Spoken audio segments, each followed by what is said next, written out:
Sir, with your permission, I commence my address on the union budget. Sir, I must say that as I rise to speak, I have a concern. Please. Sir, I am privileged that while I have the concern, आपस में बात नहीं. माननीय मंत्री जी please आपस में बात नहीं प्लीज. माननीय Niranjan Reddy. Sir, as I rise to speak, I must say, sir, that I have a concern. While I have a concern, I must also admit that I am privileged that I have the opportunity to share the concern with this august house. Sir, the concern is the Indian economy is in a quaint place. Sir, I am using my expressions carefully when I say quaint place because I find on the broad parameters everything looks good. Sir, the macroeconomic factors are trending well. The fiscal glide path is back on track. The budget, I compliment and commend the Finance Ministry, sir, and the Honorable Finance Minister that they have not taken a short-term populist view. They have taken a medium-term or a long-term view. The growth rate looks well poised, making India one of the highest growing large economies in the world. These are all the broad parameters, sir, where India seems to be doing well. But, sir, on a closer look, there are some concerns. Now, concern number one is that private investment has been flailing. Sir, we have been witnessing economic growth without a commensurate job growth. Sir, the third concern is about the rising inequalities and a K-shaped economic recovery that India is seeing post-COVID. Sir, I will start by saying that this is not entirely governance fault, but while I speak about these governance measures later, sir, we need to be mindful when we are looking at these concerns that there are greater challenges that lie ahead. Sir, amongst the biggest challenge India faces is that India is blessed with a demographic dividend, but it has a short window, sir. So by 2035, India will peak with its demographic dividend, which means the maximum number of young people would be available for useful deployment for this national resources by 2035. We are barely 11 years away when India will reach that peak demographic dividend. India needs to get its act in order before 2035, sir. Sir, then there are going to be technological disruptions like artificial intelligence or any other emerging technology. Sir, there are going to be climatic disruptions which India needs to factor in. Other global risks have been portended and also carefully warned to us by the economic survey. This includes the supply chains, the ongoing wars, the reducing globalization and increasing internalization. Sir, I go back to the issue that in relation to all these challenges, can the government be blamed solely? Sir, I would respectfully think not so. Sir, there have been a few missteps. Demonetization, haphazard GST rollout, certain corrective steps were taken later. Sir, while the government did not have the humility or grace to admit it, I would still commend the government for at least taking the corrective steps on these issues later. Sir, when I'm speaking of whether there is a governance failure, I would say no, because government has done rather splendidly in the COVID crisis and the immediate aftermath thereafter. Sir, but I now come back to my concerns, which is job creation.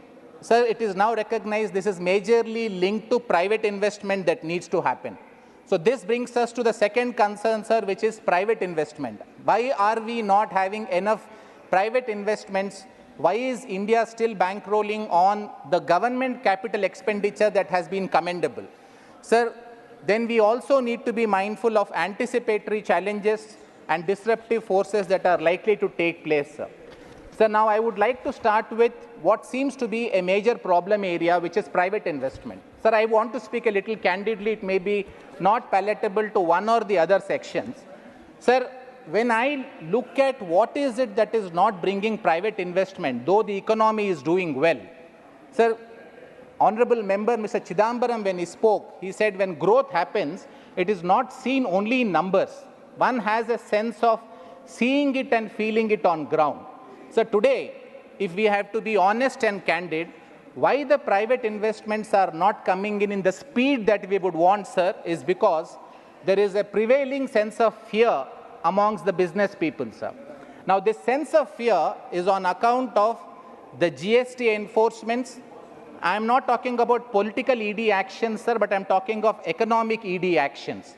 It feels, sir, that I have seen cases and I have dealt with cases, sir, I am a practicing lawyer, where people who have paid close to 80 to 100 crore GST returns, on the allegation that they have not paid 2 crores or 3 crores GST, they were summoned and they were physically beaten. Sir, I will be able to authenticate this because there is an order of the Hyderabad High Court. There is also an order of the Delhi High Court recognizing this fact that GST officials have manhandled assessees. Sir, I would think, sir, I would, sir. I volunteered myself because I am making an allegation. Sir, I am saying that GST officials and ED officials need to be careful and mindful when they are dealing with these economic engine drivers of Indian growth, sir, because they are not here for the purpose of committing a crime. They want to do business. Yes, laws need to be enforced. Sir, the difference between, sir, I would be the first person to admit that the economy needed to be formalized. Last 10 years, government has done a fantastic job of formalizing the economy, sir. It needed to bring the economy under control because it was extremely unwieldy. They have done a very good job in bringing it under control. So the point I'm making is, bringing something under control is different from controlling it thereafter. If the economy is going to be controlled, and if the members feel, the members of the economy feel that the entire economy is controlled in this way, sir, it stops the unleashing of animal spirits, as we call it in the entrepreneurship language. That if India needs private investments to come, sir, we need to let these animal spirits unleash. India is one of the most entrepreneurial, ingenuous people, set of people, sir. If they have that freedom, Honorable Member Mr. Kapil Sibal, while speaking yesterday, sir, had mentioned about granting the freedom. Sir, I am seconding that opinion in a different aspect relating to private investments. Sir, we need to create an enabling atmosphere where people will be able to come and invest. Sir, I want to anecdotically refer to a particular instance, which is something that I know personally, sir.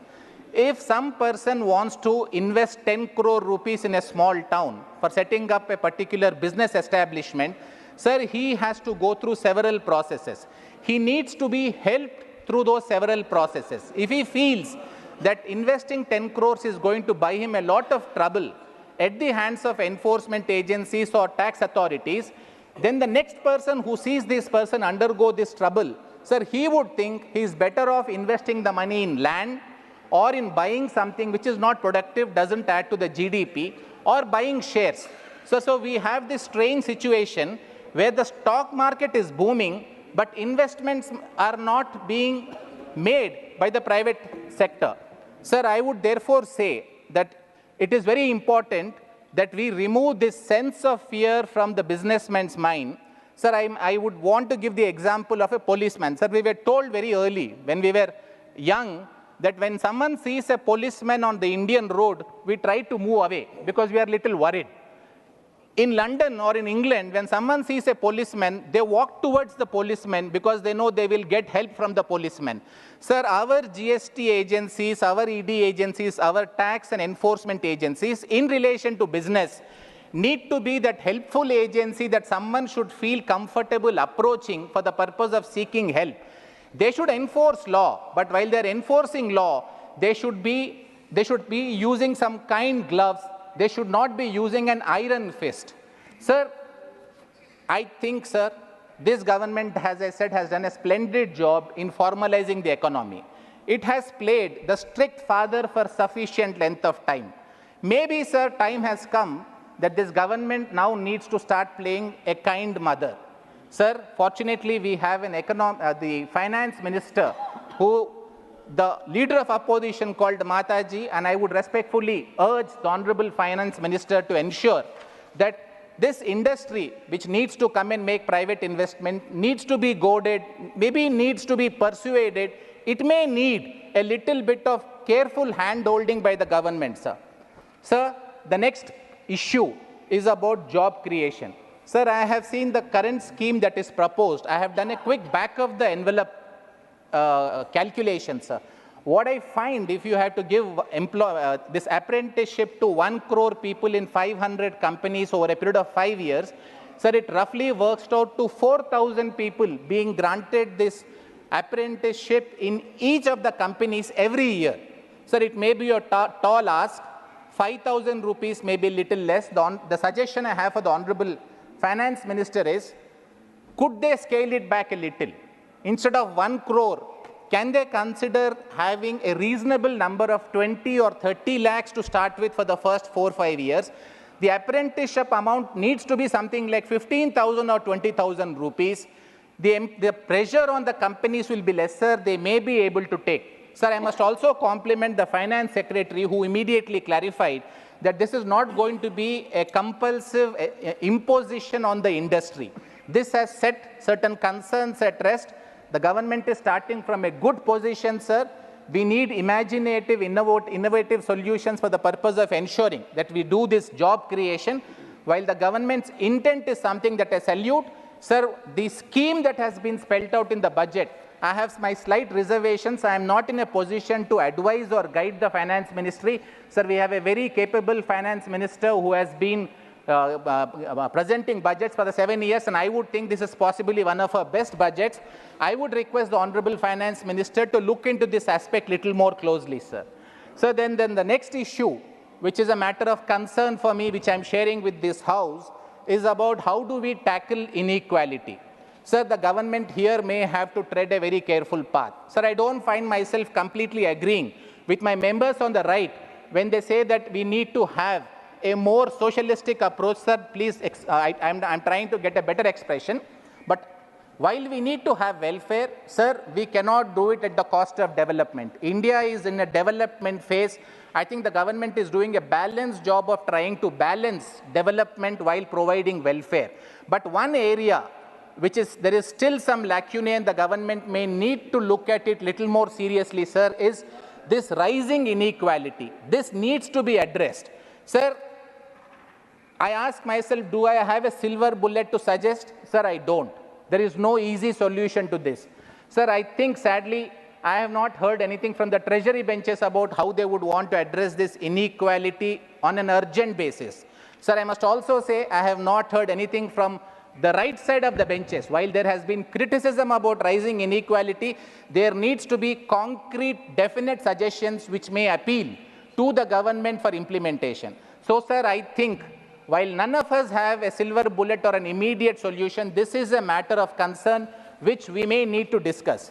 Sir, the last of my concerns, the previous point dovetails into this, sir. The last of my concerns is when issues like this arise, when we are in this very strange place where all of us are concerned, including the government and opposition about certain aspects, and I don't think, sir, there will be a debate that inequality has been rising. I don't think there will be a debate that this inequality needs to be addressed. So when there is a consensus all round on the necessity of reducing this inequality, sir, I think we must not lose ourselves to politics. Sir, I see triumphalism on one side because udhar 300 par nahi hua, 400 par nahi hua, triumphalism is evident on one side. Then I see, sir, denialism on the other side. They think high growth rate, we are having 6%, 7%, everything is hunky-dory with the economy. Sir, if we have this kind of an approach, it would be a denialism. I castigate the triumphalism, sir. I castigate the denialism. I would respectfully say that we need to be realistic in understanding these concerns. And maybe, sir, the House and all of us need to come together, keep politics aside, identify the major core issues, which are a problem, sir, not because of the Indian economy itself. These are all, sir, things that we are having on account of the global order. We are a part of the global order. We are a part of this globalization attempt that has been going on in the world. So while I understand, sir, it is not entirely to be laid at the doorstep of either this governance or the governance that preceded it, the crisis is there. We need to understand it. We need to accept it, and we need to move forward. Sir,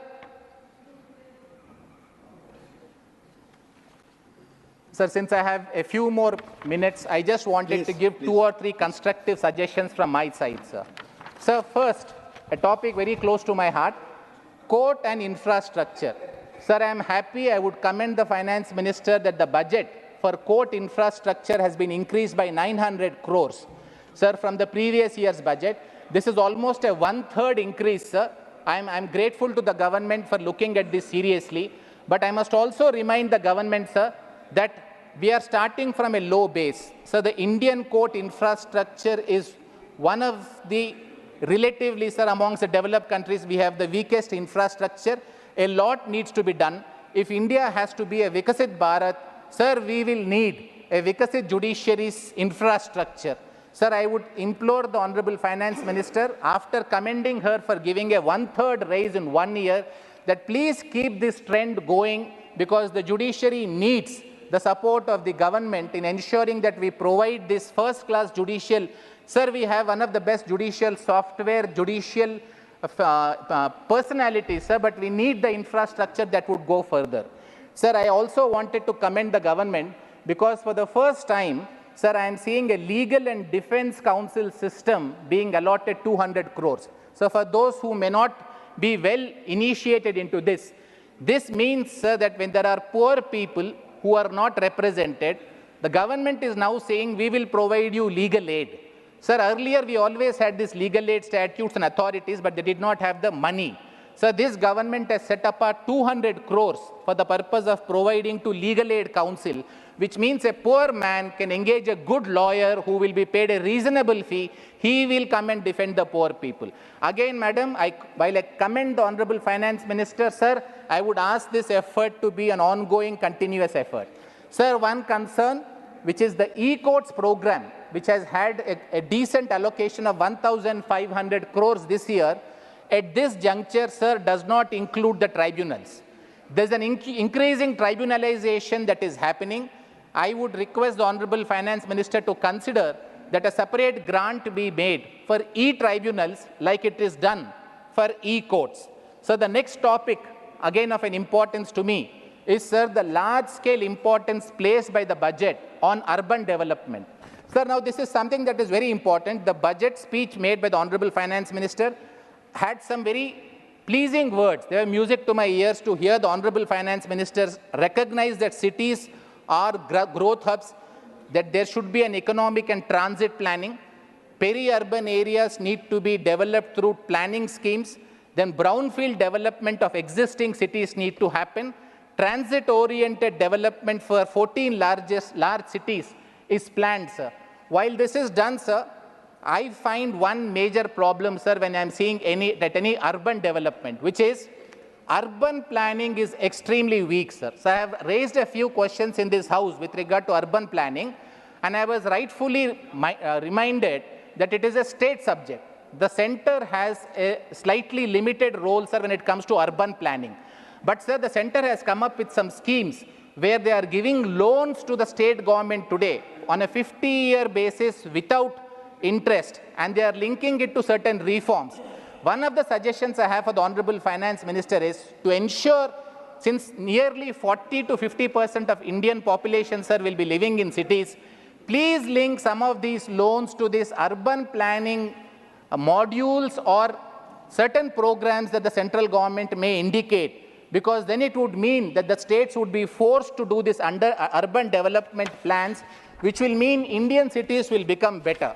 Sir, the third area that I wanted to give a suggestion on is on emerging tech and skilling.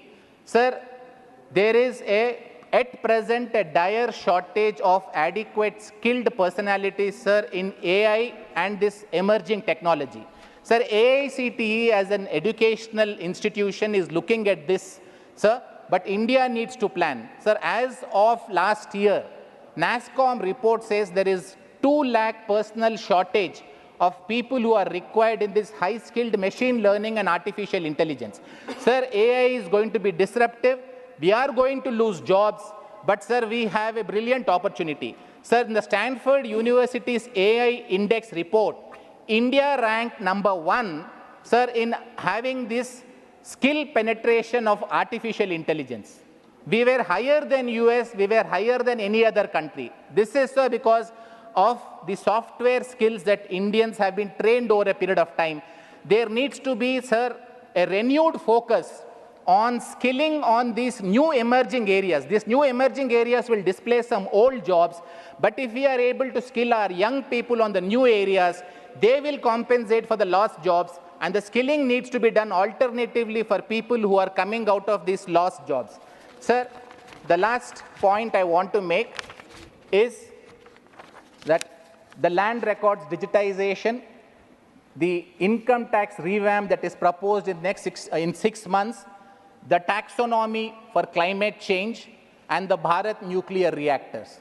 Madam, each of this is salutary. I would fully commend the Honorable Finance Minister to please keep your continuous focus on each of these. Each of this is going to help Indian economy. And lastly, sir, when I have only 30 seconds left, AP Reorganization Act, any assurance made on the floor of the Parliament, sir, comes under that assurance committee. You are fully aware, sir. Sir, this assurance made for providing certain benefits to the state of Andhra Pradesh were made by the finance minister in the Council of States. I'll request 15 seconds more, sir. So because I have heard a lot of my friends complain about Andhra being singled out for certain special benefit. My colleague, my party leader, Mr. Vijay Sai Reddy, made a different point. I am only saying one thing, sir. The point I am making is, these assurances need to be complied with. If the first step has been taken, though it is a half measure or a no measure, I want the government to do more, sir, for ensuring that they keep up with their promise of AP Reorganization Act assurances given. None of the other states can have a grouse, and none of them actually did, sir. I'm grateful to all of them, because the assurance was given in the Council of States by the Honorable Prime Minister in the presence of representatives of every state. So all the states were witness to an assurance made. If something made to the state of Andhra Pradesh is not complied with today, it can happen to the others tomorrow. I am grateful to everybody, because everybody said we have no grouse. Thank you so much for the opportunity, sir. Thank you.